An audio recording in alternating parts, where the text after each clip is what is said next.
million Filipinos na mahilig sa tissue.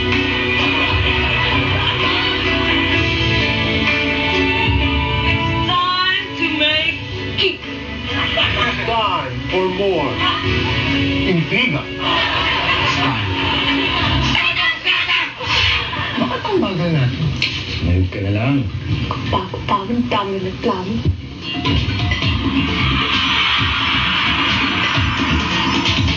Hanggang level na kaya ang relationship ni Rufa May Quinto at ang kanyang Mexican-American boyfriend na si Bobby Lopez?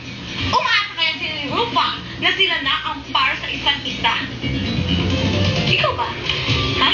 Umaasa ka ba na next week nandito ka pa? As ng level, the highest level. Yun ang leveling, yes. Highest level.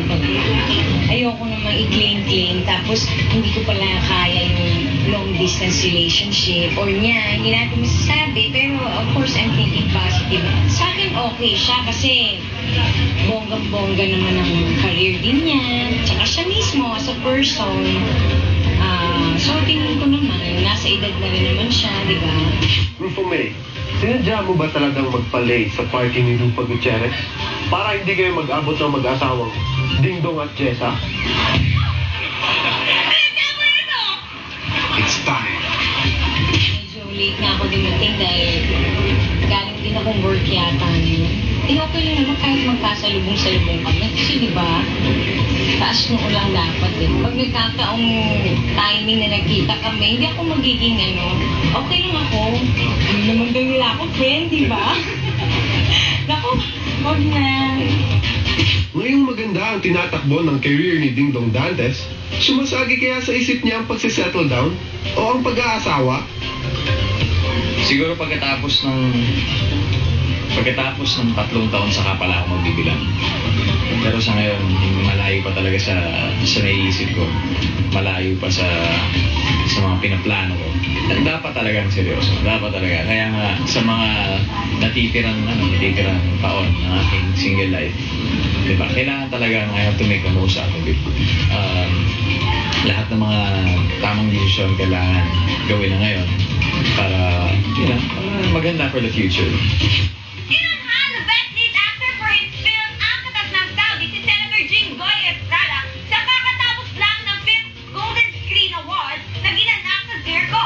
Sa Zirco rin, huling nagkasama-sama ng perform ang magkakaibigang Philip, Senator Bong, Senator Jinggoy at ang yumaong Kitapon. -1. Oo, nandito yun. Dahil huli kaming nag-perform dito sa Circo eh. Akit kaming 3 mamaya, wala siya. Nagpapasalamat ako sa Empress na nagbigay sa akin ng karagdagang karangalan, karagdagang award, at at least kahit paano napansin din yung aking pagganap sa batas ng Saudi. This coming Thursday, ang Nas Entertainment dumayo pa ng Hong Kong. Sa nakaraang 5th Screen Actors Guild Award ay naiuwi ni Rian Ramos ang Breakthrough Performance by an Actress Trophy para sa pelikulang Ouija.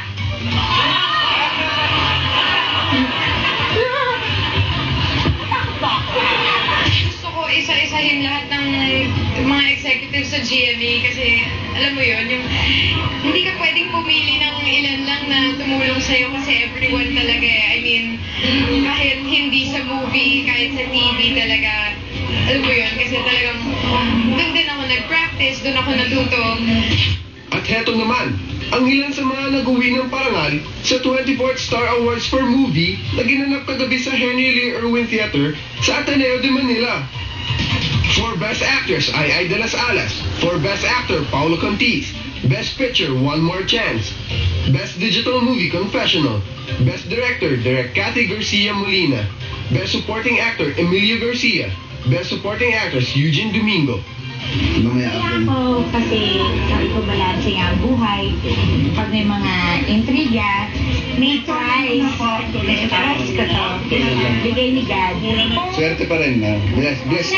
Very happy. Digital! Sa buong GMA 7, sa mga boss ko, sa kay Nay Lolit, sa inyo, of course, kay Isabel. Sila talaga yung inspirasyon ko sa lahat. Dinulugad ng Pinoy Idol Top 11 finalists ang kani-kanilang baluarte para mangampanya at leveling ang mga nag-endorsa sa kanila. May Cristina Gonzalez na, may Governor Vilma Santos pa.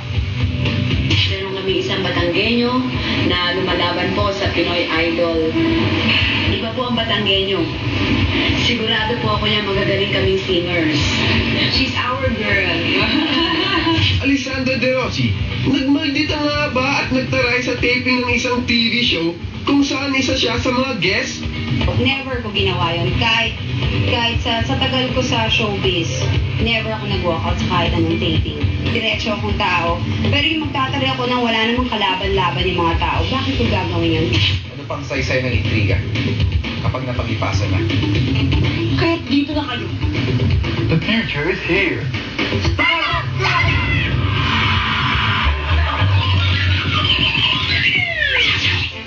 Unang dako.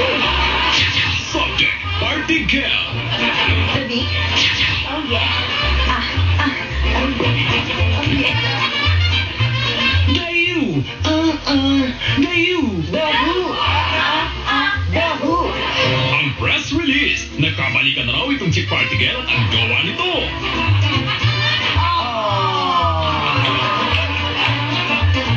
It's not true. It's a lie. Kasi raw, itong si Party Girl, todo party pa rin. At pag may nakonsunadahang guy, mega flirt. Hi! Hi, party girl! How are you from? Wanna dance? At pag nalasing, Parang korinderyang bukas sa lahat ng gustong kumain. Dine in? Or take home? Take home. At di lang once or twice nangyari. Umabot sa point na barka-barkada ang nakaget lock sa kanya at nagko-compare notes pa. Boy! Performance level!